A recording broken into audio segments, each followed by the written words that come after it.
मुंबईत गेल्या 4 दिवसात महिनाभराचा सरासरी पाऊस. दुपारी 3 वाजता भरती, सोसाट्याचा वाराही वाहणार. मुख्यमंत्री फडणवीसांची माहिती.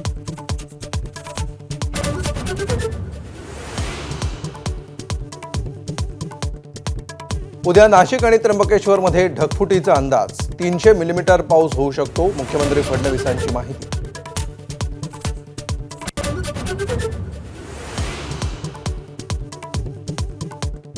पुण्याकडे जाणाऱ्या 3 लेन सुरू, मात्र मुंबईकडे येणारी एकच लेन सुरू. मुख्यमंत्र्यांची माहिती. वाहतूक पुणे मुंबई जुन्या महामार्गाने वळवण्यात आली. गरज नसेल तर प्रवास टाळण्याच्या सूचना.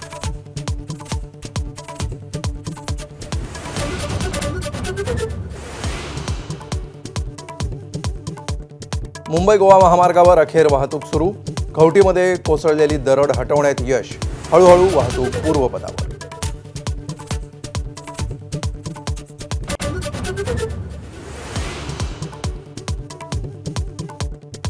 रायगड जिल्ह्याला पावसानं झोडपलं. रोहा, पेण, नागाठणे, महाड परिसरामध्ये पाण्याखाली. पेणमधील गावांना भोगावती नदीचा वेढा. महाडकरांनी वाहनं मुंबई गोवा महामार्गावर उभी केली.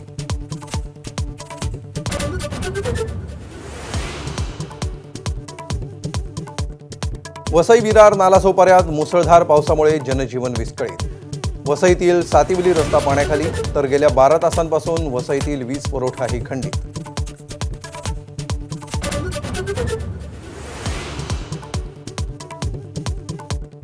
मुंबईत मानखुर्दमध्ये झोपडपट्टीतलं 3 मजली घर कोसळून 6 जण ठार.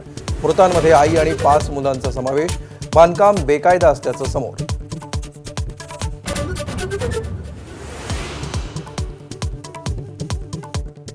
कोल्हापुरात पंचगंगा नदी इशारा पातळीच्या दिशेनं. जिल्ह्यातील 42 बंधारे पूर्णपणे पाण्याखाली. एनडीआरएफची 2 पथकं कोल्हापुरात दाखल.